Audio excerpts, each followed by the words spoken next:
사도신경 하심으로 새벽 예배를 하나님께 드리겠습니다.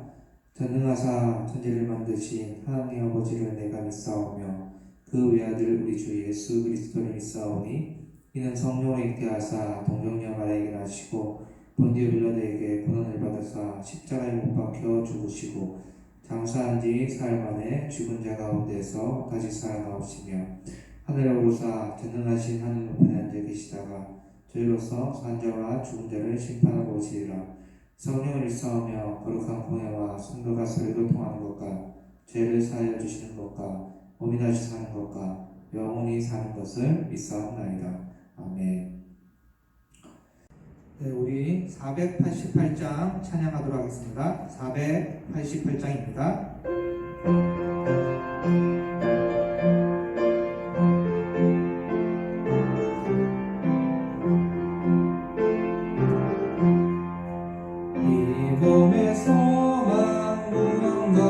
우리 주 예수뿐일세.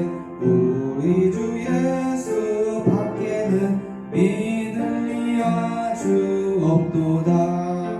주 나의 반석이시니 그 위에 내가 서리라.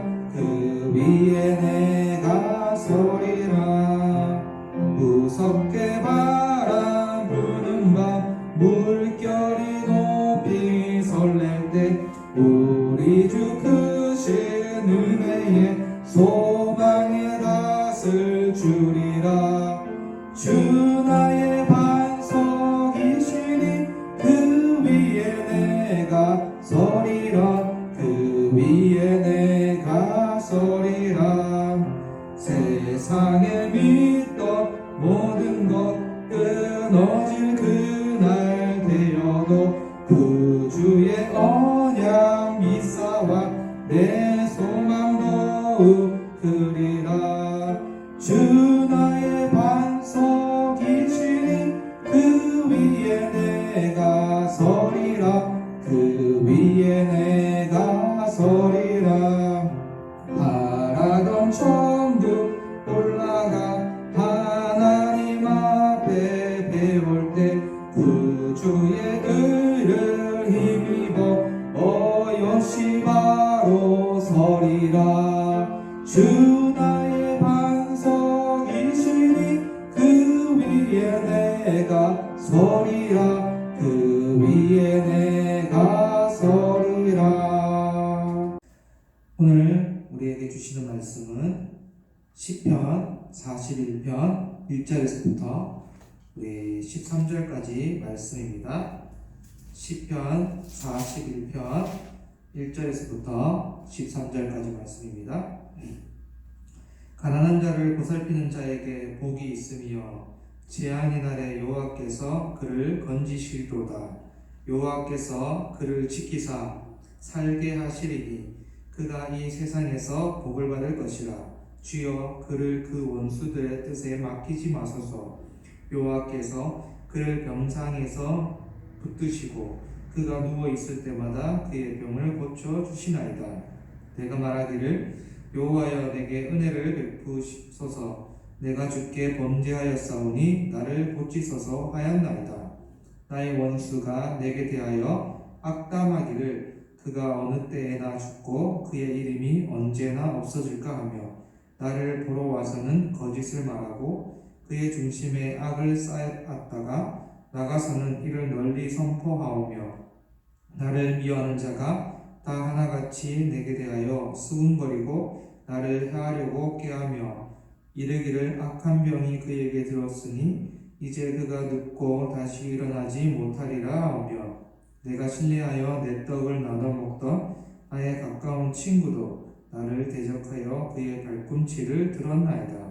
그러하오나 주 여호와여 내게 은혜를 베푸시고 나를 일으키사 내가 그들에게 보응하소서. 이로써 내 원수가 나를 이기지 못하오니 주께서 나를 기뻐하시는 줄을 내가 알았나이다. 주께서 나를 온전한 중에 붙드시고 영원히 주 앞에 세우시나이다. 이스라엘의 하나님 여호와를 영원부터 영원까지 송축할지로다. 아멘. 아멘. 여러분 올 한 해 지켜주시고 보호하여 주시는 하나님의 그 보호 아래 우리 모두가 살았음을 고백할 수 있습니다. 그런데 여전히 병상에 계시는 분들도 계시고 투병 중에 있으신 분들도 있고 중대한 수술을 앞두고 있는 분들도 우리 중에 있습니다. 이렇듯 아픈 한우분들은 정말 하나님께서 나를 보호하여 주시나, 하나님은 살아계실까? 라고 생각하기도 할 것입니다.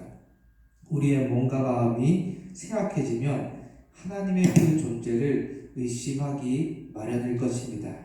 특히 나의 상처와 아픔을 두고 누군가 수군거리거나 조롱하거나 한다면 더 견디기 힘들 것입니다. 본문의 시인도 마찬가지죠. 오랜 투병과 원수의 대적으로 몸과 마음이 쇠약해져 있습니다. 그러나 시인은 보호하시고 책임져 주시는 하나님을 끝까지 신뢰하고 기도하고 있습니다. 오늘 본문을 통해서 시인은 어려움 속에서도 어떻게 이겨낼 수 있었는지를 세 가지를 살펴보도록 하겠습니다. 첫째는 재앙의 날에 건지시는 하나님을 알았기 때문입니다. 시편 41편 1절 말씀인데요. 가난한 자를 보살피는 자에게 복이 있으며 재앙의 날에 여호와께서 그를 건지시리로다. 여러분 지금 시인의 상황은 재앙과도 같습니다. 몸은 쇠약해져 가고 또 이제 그러한 시인을 원수들은 조롱하고 비난함으로 마음까지 쇠약해져 있습니다. 정말 절망적인 상황인데요. 시인에게 지금의 상황은 재앙과도 같겠죠. 그런데 여러분 시인에게 진짜 재앙은 현실의 재앙만 의미하지 않습니다.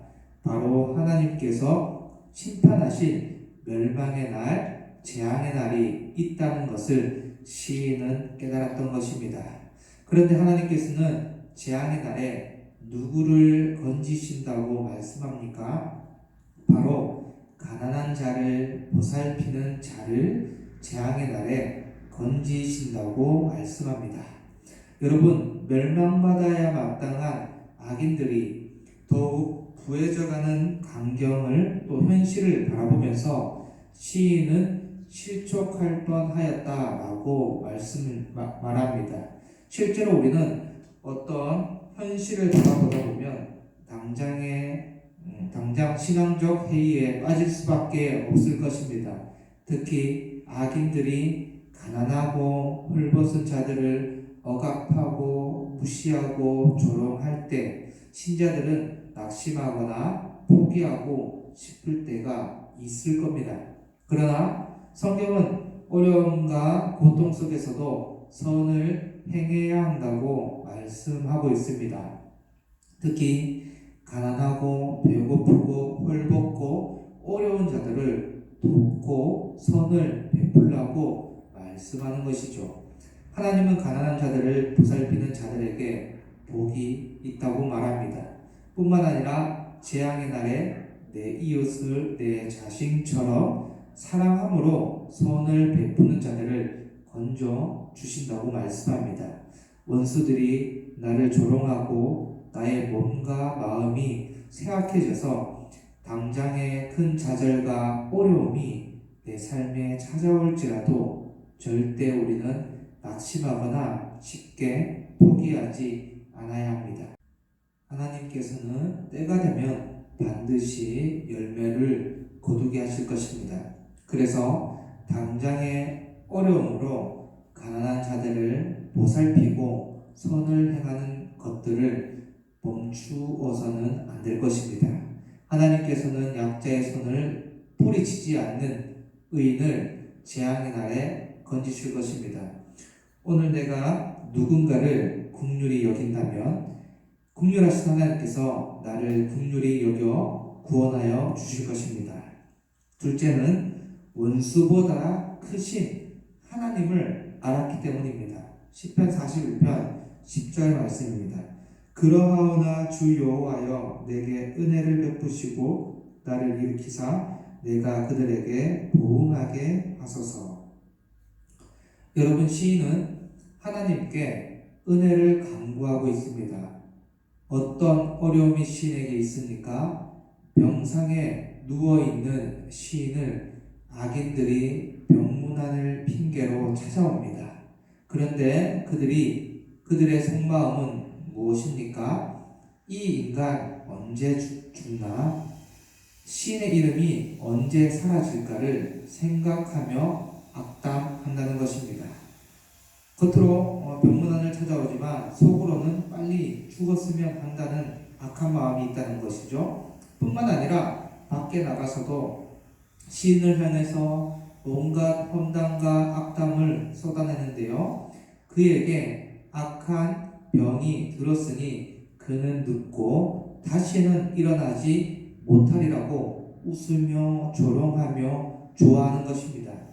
여러분, 어떤 이런 소리를 악인들에게 들으면 시인의 마음이 어떻겠습니까? 정말 어렵고 힘들지 않을까요? 그런데 9절 말씀에 뭐라고 말씀합니까? 내가 신뢰하여 내 떡을 나눠 먹던 나의 가까운 친구도 나를 대적하여 그의 발꿈치를 들었나이다 라고 말씀합니다. 여러분, 원수야 그렇다 치더라도 가장 가까이서 신뢰하며 떡을 떼며 교제했던 친구들이 원수의 그 말에 동조하며 시인을 대적한다는 것입니다. 여러분, 한번 상상해 보세요. 여러분들의 가장 가까운 친구가 뒤에서 여러분들을 험담하고 욕하는 것입니다. 정말 억울하고 분하지 않겠습니까? 그런데 지금 시인은 원수와 친구들을 맞설 힘조차 없습니다. 몸도 이미 쇠약해져서 병상에 있기 때문입니다. 이제 자신을 믿어줄 친구조차 없습니다. 그런데 시인 곁에 누가 끝까지 함께 해주고 있습니까? 바로 우리 주님이신 하나님이십니다. 하나님은 삶에 아무런 소망이 없던 우리에게 한 줄기 빛으로 오신 분이십니다. 모든 것을 잃고 아무것도 기대할 것이 없을 때 곁을 묵묵히 지켜주시는 이가 진정한 친구입니다. 그런 의미에서 주님은 우리의 진정한 친구가 되십니다. 주님은 우리가 모든 것을 갖추고 기대할 만해서 우리를 찾아온 것이 아닙니다. 이미 죄와 허물로 죽었던 자를 살리시기 위해서 이 땅에 오셨습니다. 우리에게 얻을 것이 필요해서 오신 것이 아닙니다. 하나님은 이미 모든 만물을 통치하고 계실 만큼 풍부하시고 부유하신 분이십니다. 그런 분이 우리 곁에 찾아와 처음부터 끝까지 함께 하시겠다고 약속해 주시니 우리는 얼마나 복받은 존재들입니까? 이런 주님이 우리를 일으켜 주시고 은혜를 베풀어 주시고 원수들에게 보응하여 주실 것입니다. 그러므로 원수가 제 아무리 강할지라도 주님보다 강할 수 없습니다. 원수가 아무리 크게 보여도 주님에 비하면 아무것도 아닙니다. 그래서 우리는 이 세상에서 절대적으로 믿고 따를 수 있는 분은 오직 주님밖에 없습니다. 하나님은 성품이나 사랑이 변함이 없으신 분이시기 때문입니다. 그래서 여러분, 원수의 조롱 따위는 아무것도 아닙니다. 우리는 변함없으신 하나님의 음성에 더 귀를 기울여야 할 줄 믿습니다. 셋째는 우리 존재 자체를 기뻐하시는 하나님을 알았기 때문입니다. 시편 41편 11절 말씀입니다. 내 원수가 나를 이기지 못하오니 주께서 나를 기뻐하시는 줄을 내가 알았나이다. 여러분, 이제 시인은 확신하고 있습니다.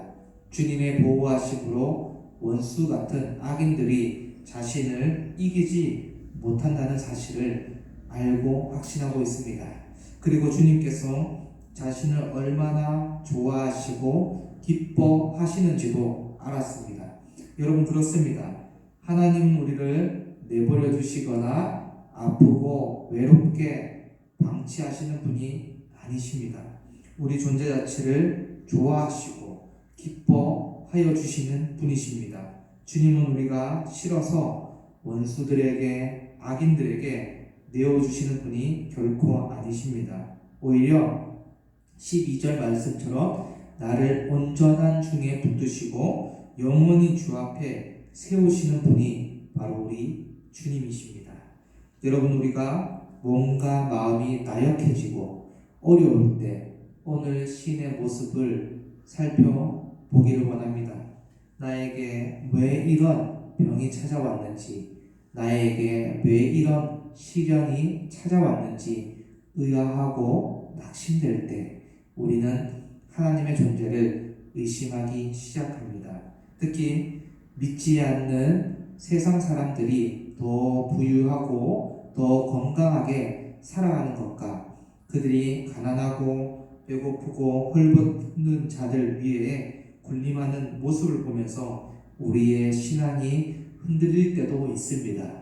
그때 우리는 오늘 환난과 어려움 속에서 이겨낸 시인의 모습을 기억해야 할 것입니다.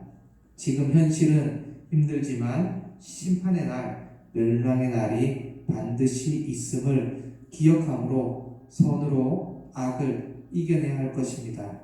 하나님은 가난하고 헐벗은 자를 보살피는 자를 건지어 주시고 복이 있다고 말씀하셨습니다.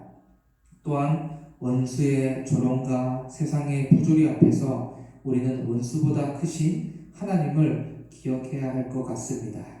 원수들이 제 아무리 강할지라도 신자의 손끝 하나 건드리지 못합니다. 주님께서는 우리의 존재 자체를 기뻐하시며 끝까지 지켜 보호하여 주시는 분이시기 때문입니다. 주님께서 저와 여러분들을 온전한 중에 붙드시고 주 앞에 세우실 것입니다. 오늘도 하나님이 내 삶에 어떤 분이신지를 깨닫고 좌절하고 낙심하여 넘어지는 것이 아니라 끝까지 하나님을 신뢰하며 영원토록 주님의 영광을 찬양하는 우리 모든 승인교회 성도분들이 되기를 주님의 이름으로 간절히 소망합니다. 아멘. 자, 오늘 우리 말씀을 생각하면서 두 가지를 놓고 기도하기를 원하는데요. 첫째는 주님께서 나의 어려움과 환난 속에서 원수들을 손에 내버려 두시는 것이 아니라 우리를 끝까지 지켜주시고 보호하시고 또 그 원수보다 크신 주님이 우리를 온전한 중에 붙드시는 주님이라는 사실을 우리가 끝까지 붙잡고 살아갈 수 있도록 기도해 주시고요. 두 번째는 코로나19 확산이 멈추고 일상의 삶과 예배가 회복될 수 있도록, 그래서 승인교회 성도들의 건강과 삶을 지켜 보호해 달라고, 오늘 이 두 가지 기도 제목 놓고 주여 한번 부르시고 간절히 기도하도록 하겠습니다. 주여.